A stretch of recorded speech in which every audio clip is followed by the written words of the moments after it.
All right, welcome everybody to the 25th episode of the Advisor Tech Book Live podcast. Today, my guest is Malea Lydon of Future Proof fame, I believe. Welcome. Thank you, Joe. I'm happy to be here. Sweet.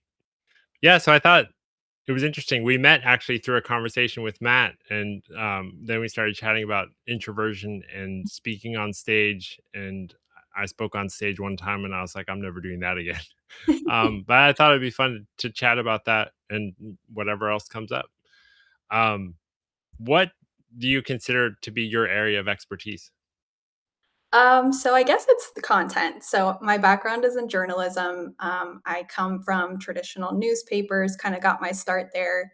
And I actually went into newspapers as an editor versus a reporter because I didn't have to talk to people. So I was good at grammar. I liked kind of the storytelling aspect and started there. And I worked in publishing and events with banking and real estate for a little while. Did a short stint in corporate communications and did some employee events there and social media stuff, and was in financial services PR after that, working with fintech companies. And that's kind of how I landed at Future Proof because I went out to Future Proof Festival in 2024 with my company and some of the clients that we were representing just to help them meet media and prospect for new clients. And I just fell in love with the event and I think the experience overall. And it just felt like it was built different and like Yeah, um, it's super unique. it is. I think financial advisors are very old, white, and stodgy, and future proof is literally the opposite of that. Yeah. So for me, I mean, coming from kind of as an outsider, like from the journalism and PR space, but within the financial services industry, it was like the first time that I had seen, an all women panel on stage. And it just felt that people weren't relying on the historical corporate jargon or the PR buzzwords to talk about the things that they were doing. They were just being very real and talking about it in a way that was very approachable for everyone. Yeah, no, I friend went to my first future proof in 2023, Mhm. the fall one, the September one. Yeah, and it was a lot of fun, but it was like completely exhausting. Yeah. Like, I'd go in the morning, like, it's fun to meet people in person that I knew from, like, LinkedIn and stuff, but, like, at the end of the day, I was just like, my brain was so shot. Yeah.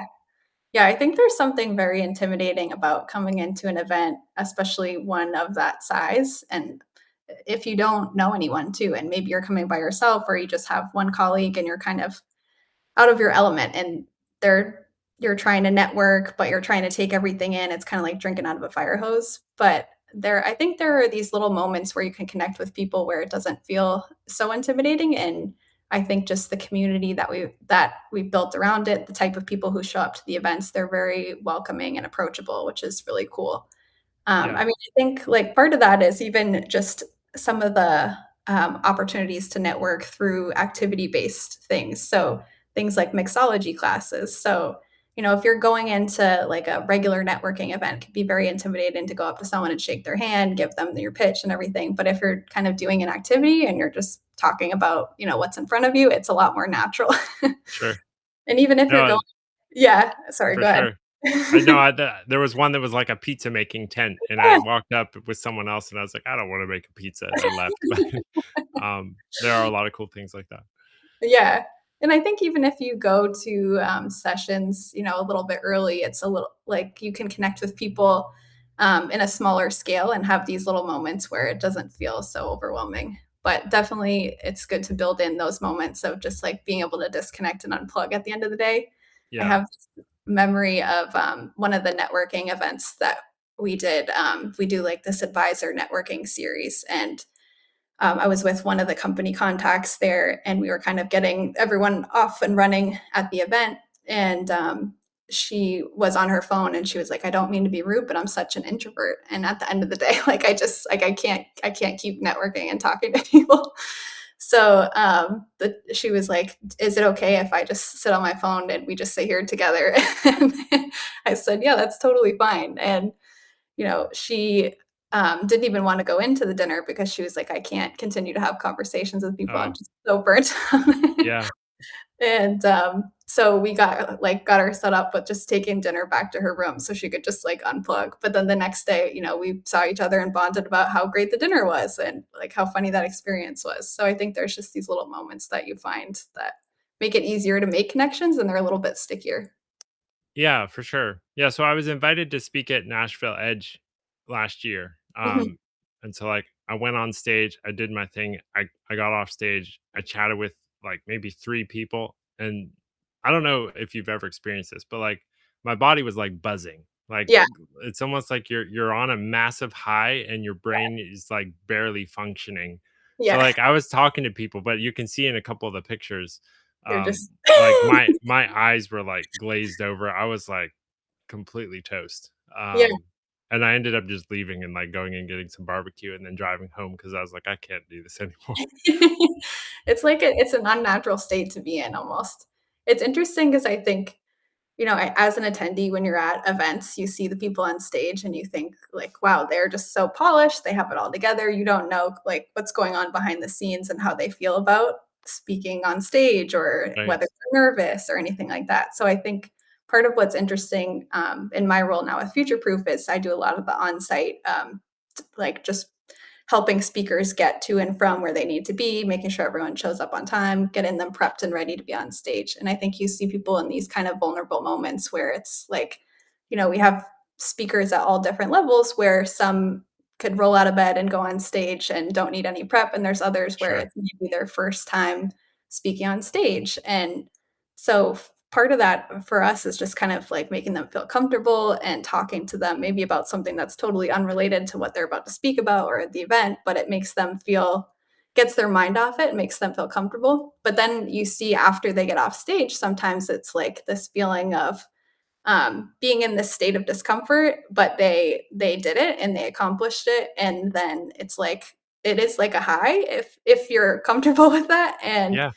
and then you kind of maybe want to do it again because like you survived it. And I think that kind of energy is contagious at the events where it's like you see people achieve these things that they didn't think was possible, Sure. but they figured it out, which is pretty cool. Are there different categories of speakers, like ones that are super comfortable doing it, and then ones that like really struggle, but they do it anyway, and they keep doing it? Because I'm sure that there are people like I assume Michael Kidzes doesn't get all that nervous when he speaks, but No, maybe he's a that's not true. well-oiled machine. Yeah. Yeah, there are people that are coming in from all levels, but I think kind of what's cool about the event too is we try to pair people, on panels and stuff that are at different stages of their career and different perspectives of the industry because we don't want to have a panel where everyone's kind of patting each other on the back and saying the same things. We want interesting Interesting. perspectives where Yeah.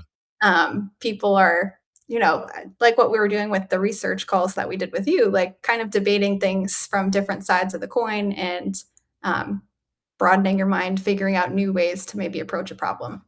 Yeah. No, that's it's cool to think about how the event coordinators actually think about like putting together a panel. Yeah. Like you don't want 4 yes men basically. They're all saying the same thing and patting each other on the back. Yeah, because the crowd isn't engaged either. It's not memorable and it's not a super effective way to experience content or speaking at the event. So Yeah.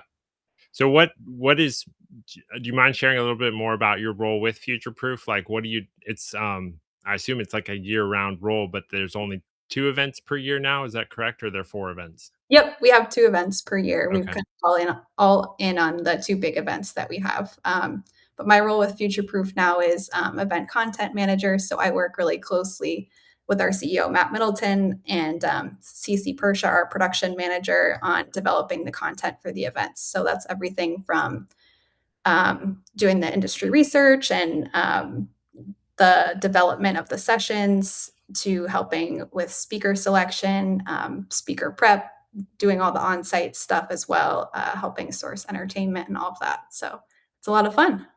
Yeah, no, that's cool. What do people not know about Future Proof that would be, like, fun to talk about? Is there stuff that goes on behind the scenes, like, year-round that people don't realize is happening? There's always stuff that goes on behind the scenes that people don't realize is happening. I Sure. think I think that's kind of some of the role and everyone at Future Proof. It's like you prepare for things to go a certain way and you have to expect that things will go wrong. And then you just need to figure it out as quickly on the fly and make it seem like nothing has gone wrong so that no one else can tell what's going on.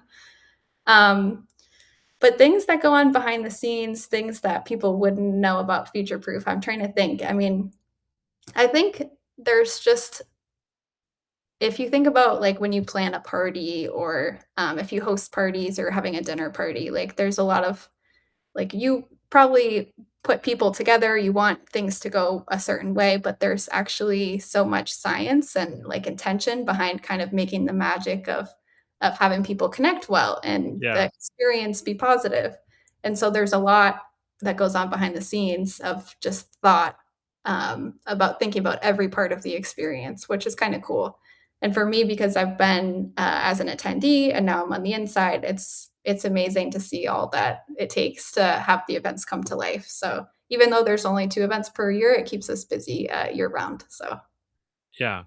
No, so the year I went, I think there were like 1,700 vendors and like 1,500 advisors. I'm not getting the numbers right, but like it's very yeah. clear in the pricing that they're trying to make it as cheap as possible for advisors and as expensive as possible for anybody selling to advisors to try to keep that ratio at bay. Yeah. Is that a pretty real problem for conferences in this space? Yeah, I think are certain conferences certainly where, the attendance skews to be more technology provider, and so it is really intentional to try to keep it a a good ratio of advisor to technology so that they don't feel like they're being just sold products, and each side is really getting value out of the experience overall. Yeah. No, it's interesting because, like, the year that I went, I was actually trying to sell something to advisors, so I felt like this really strong urge to, like, talk to as many people as possible, Yeah. but most people I approached were not advisors. They were, like, non-advisors also selling. So then it felt like I was starting all these conversations that didn't benefit either of us. So Yeah. then it was like, we're just networking for the sake of networking. But then I don't know, there's just like a lot of awkwardness to that. Like you go There and start a conversation with someone, you realize you can't gain anything from this conversation. So then you are like polite, but you're trying to use your time well. So then you're like trying to get out of it and talk to someone that maybe is benefit. Um, what Yeah. I think, I mean, I've experienced that as well, like, from when I went to Future Proof as an attendee, and I think yeah, but I think what's interesting is, like, you never know where those people are gonna end up, so you may meet them at a stage of your career and their career where you can't really work together or benefit each other in any way, but maybe you're connected on LinkedIn, they kind of see you posting or you keep in touch, and then in a couple of years, they might end up somewhere totally different, and, you know, if you still have that connection, it's a valuable touch point, or maybe it's just, like, supporting someone else in their career, or there's other ways to kinda stay connected through that. for sure. Is there a mindset like you recommend attendees adopt like as they're participating in the conference, like how what they should spend their time on, who they should talk to, that kind of thing? Is all that being like socially engineered behind the background in the background, Probably, but I think a lot of it is the attitude that you bring to the event and how you show right? up. I mean, I think just in general, the conference and event overall, you know, it's designed to make you think outside the box or to think bigger or to be open to trying new things or experiencing things a different way. So I think if you bring that kind of mindset in as an attendee, you'll get the most out of it. So um, even if that's going to a session that might be a little beyond what you're directly interested in, you might still get something out of it or connect with someone there, and you never know what happens. So Yeah. What? Sorry, I'm just like asking questions as they come to me. Maybe this is a bad idea, but like, are there in a way you're almost like taking super celebrities and then putting them like in very close proximity to like normal people. yeah, Is there, I mean, I know there's like security teams and stuff, but I saw sometimes there would be hecklers in the front row like yelling out things that were anti whatever the message the speaker was. Or like, you can just walk up to Michael Batnick and like try to start a conversation. Like, how do you protect the super celebrities in a way from the average people that are just attending? That's a great question. So I am the personal bodyguard of a lot of them. Okay. So I'm very intimidating, obviously.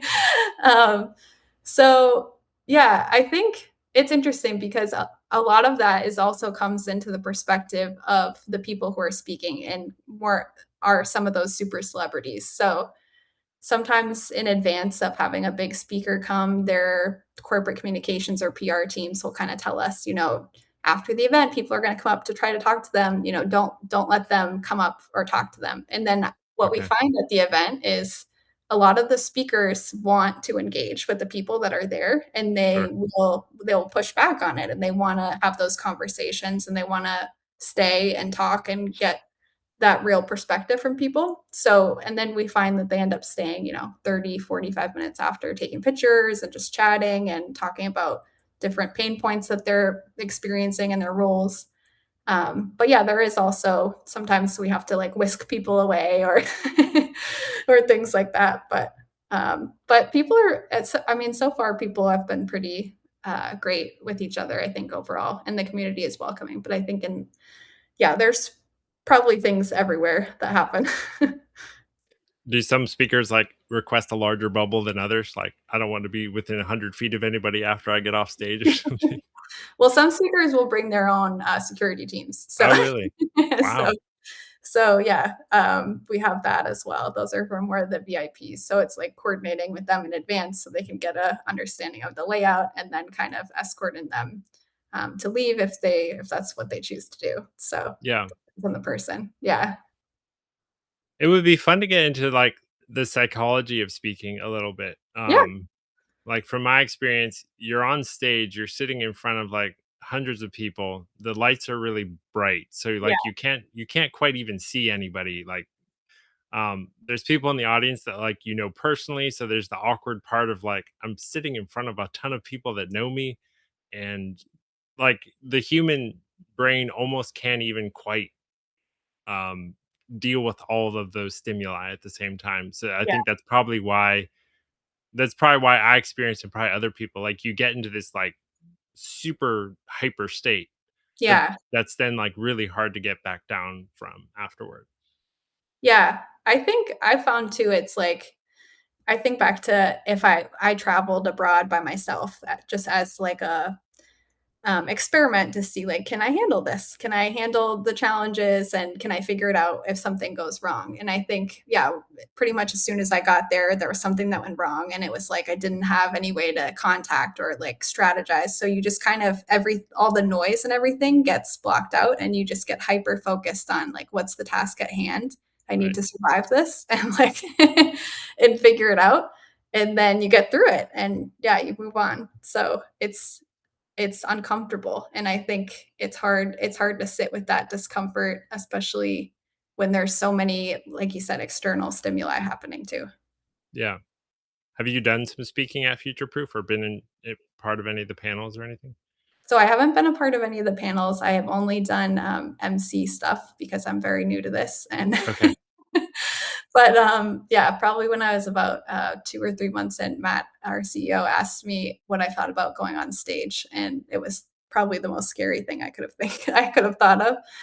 Um, but I said, "Yeah, I'll try it." And so I think leading up to going on stage and the event, there were so many times when I was like, I can't do this. I'm gonna back out of this. I don't think I can pull this off." But Yeah. also knowing that other people were relying on me, and that if I backed out, it would create bigger issues for our staff. It was like Right. holding me accountable and I was like, okay, I can go on stage for 5 minutes and say three sentences, and and nobody cares about me. Like I'm just conveying a message to um, like bridge the gap to the next session and just provide them with information. So and I Right. survived.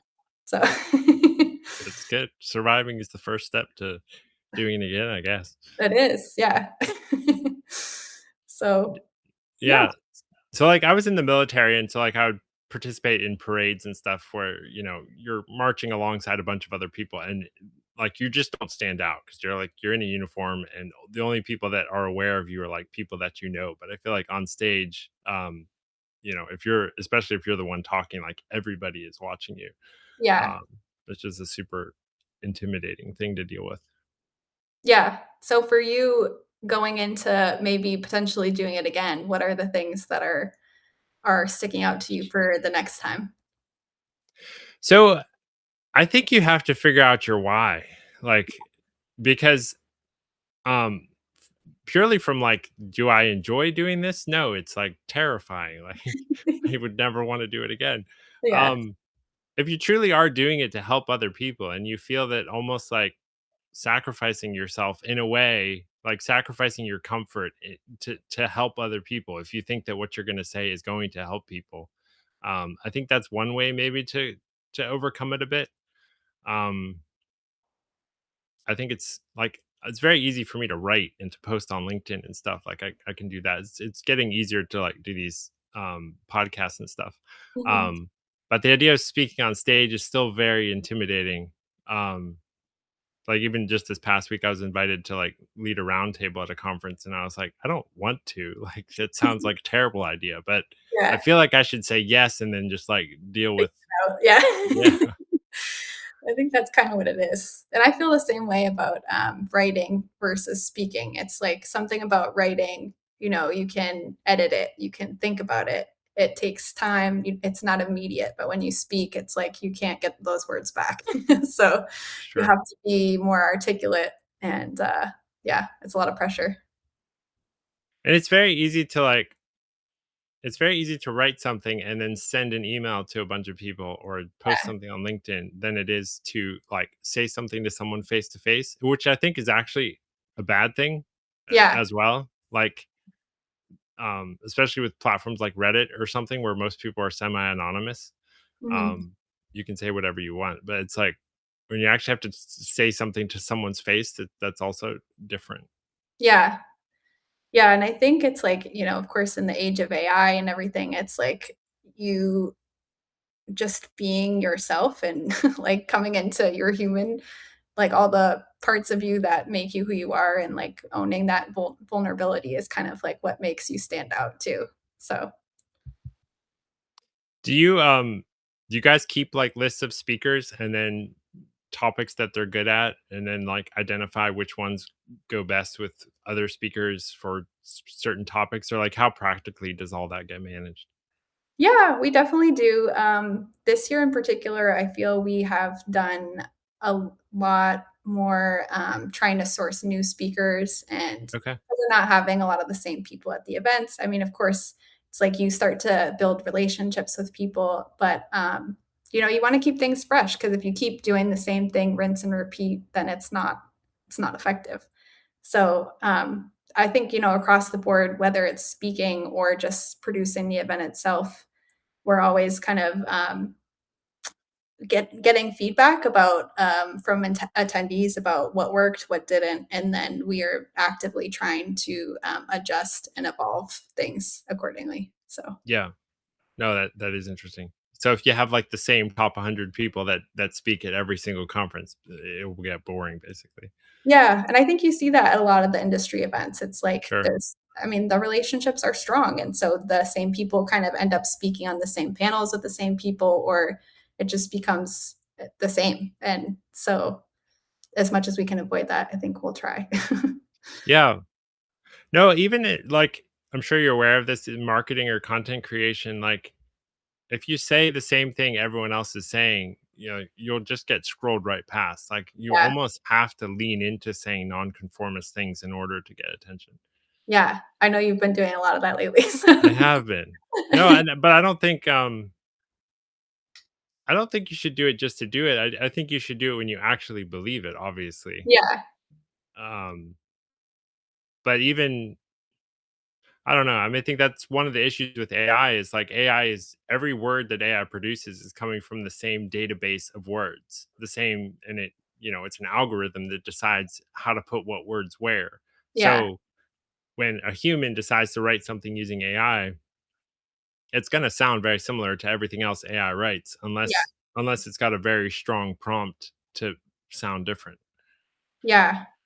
Yeah, it's a delicate balance for sure, because otherwise it's just I mean, you get fatigued seeing all of the AI content, and it's like you have to find ways to manage being a human, but also using AI, because if you're just letting it, like, lead the ship, then it's not gonna be effective. So, For sure. Yeah. We don't have to talk about AI. I know it's kind of a it's an interesting subject for sure. I mean, it's a big focus of our event, so it's That's true. True, yeah. for sure.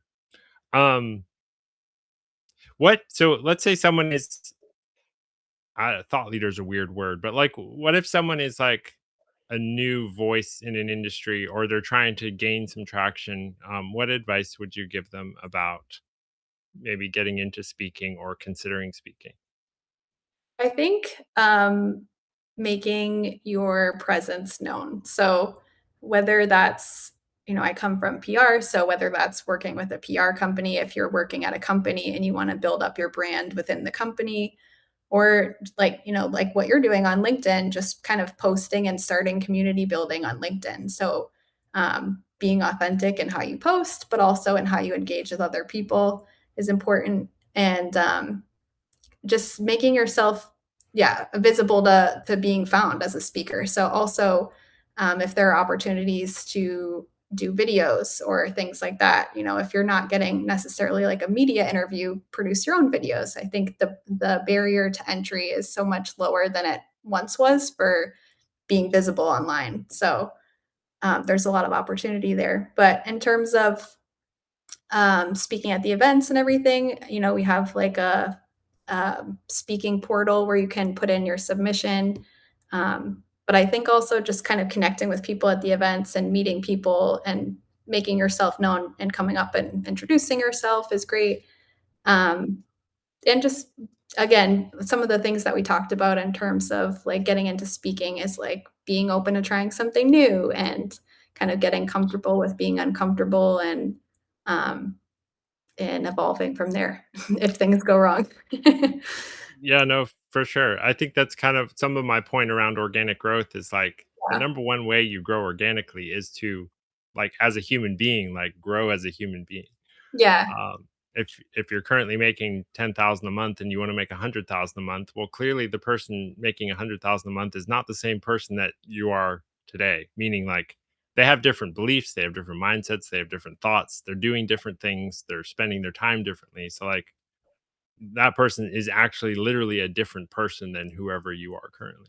Yeah, I think a lot of that is habit building too. So it's like understanding how you build your own habits. So for me, like I have a hard time holding myself accountable, but if I have an appointment to do something, or if I paid for a yoga class or something like that, Sure. like there's some reason for you to do it, then I will do it every time. But if I have to hold myself accountable, like if I'm using ChatGPT to make me a better speaker, it can give me the plan, but it's not going to hold me accountable. So Yeah. I think, yeah, people form habits all different ways. So finding out how you best form your habits, and then that can make you kind of grow as a person and more professionally too. Yeah, no, I'm digging deep into the whole like financial advice or what is advice cuz like AI can give financial advice as good or better than humans can now. Yeah, But you don't there's no you're talking about being accountable. Like being accountable to AI doesn't really mean anything. Like yeah, AI can say all kinds of nasty things about you. It doesn't really matter cuz it's not human. yeah, I don't know what that is exactly, like identifying what it is, but clearly there's pressure that a human can give another human that a software program can't. yeah, yeah. It's very true. I mean, I think we hear it a lot in the research calls that we've been having about, people feel very strongly that people trust people, and that will always be the case, and all of that. But it's like I don't know. We're starting to see the shift where people trust technology more and are more willing to let it make decisions. And I think it's easy to think that those might just be on the younger demographic, but we're seeing people from across ages and industries that are really kind of like willing to lean into that. Yeah. Are you doing, like, research surveys around these subjects to to pull these insights, or how are you doing that? Just conversations. Yeah, Like the research conversations that we've been having for the event. sure. Um, so yeah, it's been really interesting. I think one of the things that I'm personally interested in is like it seems like there's this flattening of the org chart that's happening where it's like when you were more senior in your industry, you historically had more of the knowledge, but it's like if everyone has the same tools and people are kind of working together to, inform their business and move the industry forward, then there's not that sort the traditional hierarchy that there used to be. And Yeah. yeah, everyone is a little bit more in line, which is kind of interesting. It'll be interesting to see how that evolves. No, that's super interesting. I mean, I think that old wisdom was that older people were wiser Mhm, because older people had, more experience. They had mhm, more wisdom, they'd done more things, they lived more life, and so it's like gray hair is a symbol of wisdom. mhm. Um, but I don't know that that's I don't know, at least the way I've grown up, there's been lots of 20-year-olds that have been wiser than 80-year-olds, and so Yeah, it's like, um, I still think there's wisdom that comes from life experience. But now it's almost like ideas or something else is adding more value. I mean, I think it's when we started having like 20-year-old billionaires and then you yeah, have 80-year-olds that are living paycheck to paycheck. You're like, clearly there's a wisdom gap here, but what yeah. exactly it is interesting. Yeah, it's interesting, and I think, you know, it's like younger generations can get, um they may be more, up to speed with technology, so they can definitely, get information, and knowledge a lot faster if they're just, like, more savvy with using ChatGPT, but again, we're finding from what just conversations we've been having, it feels like there are still older demographics that are really interested in it as well. But from the other side of it, it's like if you're a little more senior in your career and you're working with AI or something, like you probably have a better sense of when it's hallucinating versus someone who's more junior in their career and they haven't had that real world experience and they're just taking it at face value. So there's some Yeah. interesting things happening. I just realized I posted this thing behind my chair and it's the first time it's been on a podcast. It's basically like the New York Times, but it says, "What if it all works out?" It's just like scrawled on it. Anyway, so if you see the weird words behind me, that's what it says. Feels like a positive message. I hope it's a positive message. Cool. What other topics do you enjoy chatting about around marketing, organic growth, martech? I think it's for me, it's what's been interesting. So again, like I'm a little outside of the industry from where I've sat traditionally, but it's been interesting as we've been doing research for leading up to Future Proof Citywide because it felt like we were just looking across the industry at where people were in their companies, like what those org charts looked like. And we were imagining sort of the succession planning that was going to be happening and this technology wave that was coming. And were people going to be ready for it? And, some companies are very openly talking about the work that they're doing with AI. And some companies, most of them, it feels like, are kind of just experimenting behind the scenes, and people really don't feel like they're an expert in it. And Oh, part of what we're trying to do for the event is uh, provide like an open learning space for everyone to ask questions, to share knowledge, to admit that no one has it all figured out, and feel more prepared for when this wave of technology is coming and is already here. They'll be ready to they'll feel more comfortable and confident in their role and ready to kind of move themselves and their company forward. yeah. No, that is cool. I for sure. I don't think anyone knows. It's interesting. Just like Michael Kitts has just published something about like how advisors can use Chat GPT, and he's like, if Chat GPT's whole point is not to replace advisors, then like how can advisors use it better? So these are super interesting conversations. Yeah. I because like artificial intelligence is software, and like humans are the ones that created the software. But like, what are the humans' goals behind the software generally? Is an interesting mental exercise. I feel like Yeah. Yeah, there's bias for sure, certainly, so it's one of those things that you have to keep in mind when you're using it, but it's also, as humans, we also have bias, so and for you keep sure. that in mind as well. Yeah, I mean, I think generally why most people create software is to make money. And I think some people make software to help others. So Mhm, there's the question is like, is the point of Chat GPT to like help the human race live better lives, or is the point to make money? And if it's purely to make money, then eventually all these AI tools will basically just try to get as hold of as much AUM as possible, mhm. which is interesting because it's like advisors want to get as much wallet share as possible because they make money off of the wallet share. Now you've got me going down a rabbit hole, but um, it's like it's only natural, especially with when VC and private equity gets involved, that like their goal is to make money. The Yeah, most money to be made is a percentage of assets under management. So like the AI tools will naturally end up trying to get as much AUM as possible. mhm, Um, so I think that's kind of why I'm pushing back a little bit against AI is like the point of this entire industry is to help humans live better lives, mhm. and making it purely about money. Like we all kind of already know where that's going to end. So Yeah. like I feel like we kind of are obligated to push back to some level, just purely as human beings. But Yeah, it's like everyone falls on a very different side of the AI spectrum and, like, in where people sit. I feel myself personally, I tend to appreciate, like, more analog things, but at the same time, it's like I have my own experiences from we're using AI as a company now and trying to integrate it a little bit more, and so I think there is this period where there's just like this identity crisis that happens of like, what does this mean for me and my role? And yeah, we actually have a session on it, okay, based off of my own identity crisis.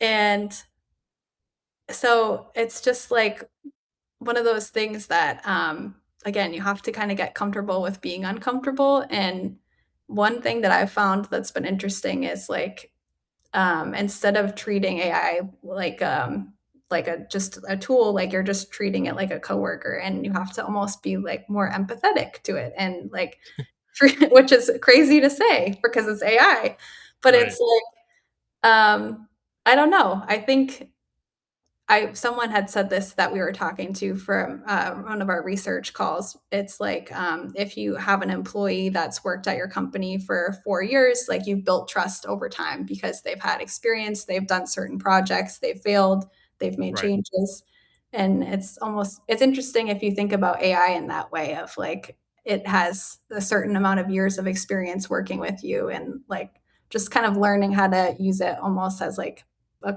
a companion like professionally. So it's been interesting. Yeah, I think we're all on a journey with it. Yeah. When it first came out, my wife like was like, "This is evil.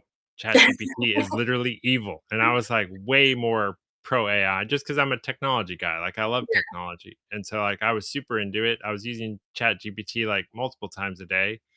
Um, but so much AI stuff was coming out that it I got to a point where I was like incredibly overwhelmed Yeah. because um it was like new stuff was coming out literally daily. It was literally humanly impossible to keep up.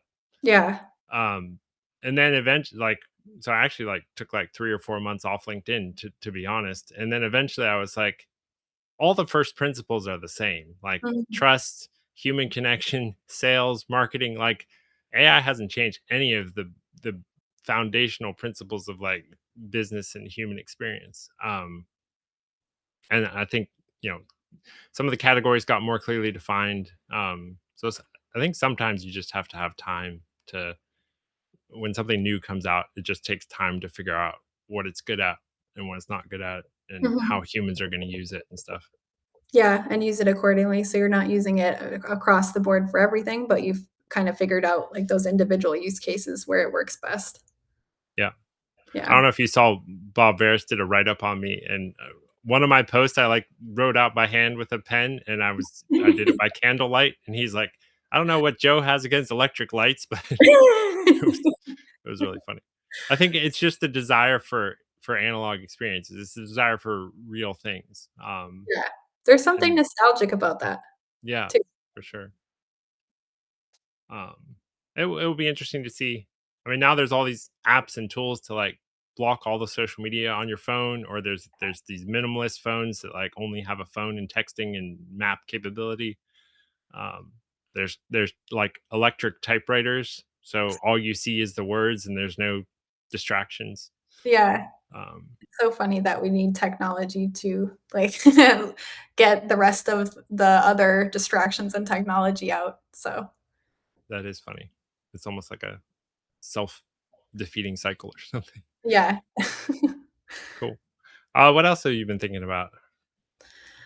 I think those are most of the things that have been on my mind lately, but yeah, we're thank you I mean, thank you so much for having me on today, this has been Yeah, fun. for sure. Hopefully the questions were good. This is I have a lot of strong ideas, but I'm like trying to rein them in and see things from other perspectives. I could probably do better at that, but I appreciate it. It was great. All right. Well, thanks for coming on. Thank you. Hope you have a good rest of your day. You too. Thanks, All right. Joe. Bye bye. Bye.